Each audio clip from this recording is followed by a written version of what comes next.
Lockdown से पहले गीता के घर का नजारा कुछ ऐसा था कि रोहन ऑफिस जाता था और शिविन स्कूल। जिनके घर से जाने के बाद गीता काम खत्म करके बाकी समय आराम करती थी।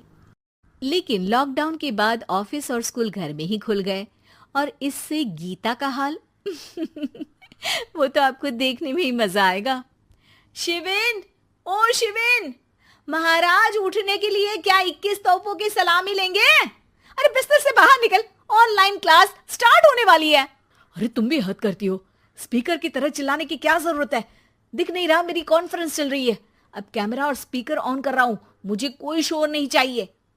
इस पर जैसे ही रोहन लैपटॉप का कैमरा और स्पीकर ऑन करता है तभी कुकर की सीटी बजती है। करा लो अब इसे चुप। लॉकडाउन नहीं हुआ, मेरी मौत का फरमान जारी हो गया। दोनों बाप बेटे ने नाक में दम किया हुआ है। ऐसा बोलकर गीता वहां से शिविन के कमरे में पहुंच जाती है, जहां शिविन अभी भी सो रहा होता है। ओ आलसी, अब अगर 5 मिनट में नहीं उठाना तो आज तेरा गेम और यूट्यूब कैंसिल। माँ की बात सुनकर शिविन बिना 1 मिनट गंवाए उठ खड़ा होता है। उठ गया, अभी नहाकर भी आता हूँ। ये नाटक कहीं और, मुंह पर गीला कपड़ा मार और पढ़ने बैठ। शिविन की ऑनलाइन क्लास स्टार्ट हो जाती है, जिस पर गीता उसे वहां बिठाकर रसोई में चली जाती है। थोड़ी देर में उसे कमरे से कुछ आवाज सुनाई देती है, जिसे सुनकर वो कमरे में वापस आती है। हाय राम, तुझे क्लास अटेंड करने के लिए बोला था, कैमरा ऑफ करके बिस्तर पर नाचने के लिए नहीं बोला था।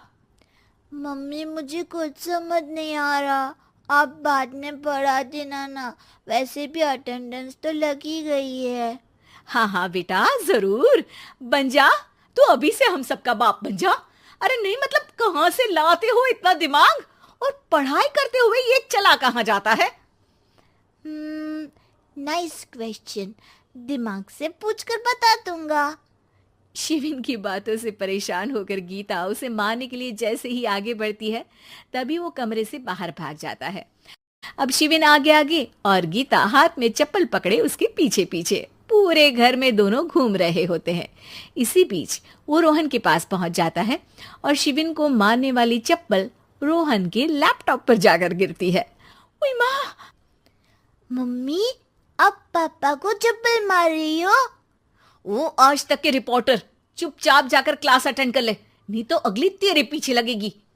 इस पर शिविन वहां से चला जाता है, जिसके बाद रोहन गीता से कहता है, इस सर्कस के लिए कुछ बोलना चाहोगी? अरे क्या करूं, जब से तुम दोनों घर में रहने लगे हो, घर अपने आप ही सर्कस बन गया है और मैं तुम्हारी नौकर। कभी बेटी को संभालो तो कभी बाप के नखरे उठाओ। इन्हीं सब उथल पुथल में दिन बीतते रहते हैं, जिसमें हर रोज घर के अंदर कुछ नया सियप्पा खड़ा मिलता है, जो ज्यादातर शिविन और रोहन के ऑनलाइन स्कूल और ऑफिस से रिलेटेड ही होता है। एक सुबह, शिविन चल उठ, आज की क्लास जल्दी है। कैमरा ऑफ करके आप अटेंड कर लो। अरे ऐसे छित्तर पड़ेंगे, दादी नानी सब एक साथ याद आ जाएंगी। गीता की लाख मशक्कतों के बाद क्लास तो खत्म हो जाती है, लेकिन उसके बाद शिविन फोन इस्तेमाल करते हुए इंस्टाग्राम रील बनाने लगता है। रसोड़े में कौन था? तुम थी, मैं थी, कौन था? कौन था? हाँ, मैं गरीब हूँ।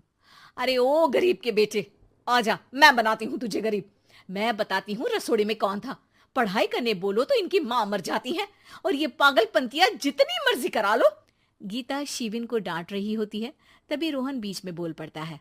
अरे बच्चा ही तो है, इतना गुस्सा क्यों कर रही हो? बेटे का साथ देने की इसी एक कोशिश में अब शिविन के साथ साथ रोहन भी गीता के गुस्से की सूली पर चढ़ जाता है। अगर बेटे पर इतना ही प्यार आ रहा है तो इसे क्लास अटेंड क्यों नहीं कराते, इसका होमवर्क क्यों नहीं कराते? उस समय तो बहुत जल्दी मीटिंग आ जाती है, वो काम मैं करूं और यहाँ इस बेफिजुली की चीज में तरफदारी करके बन जाओ महान।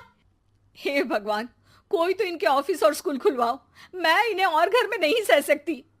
अरे कुछ और मांग लेती, क्योंकि तुम्हारी ये विश इस साल तो पूरी होने से रही, कोरोना।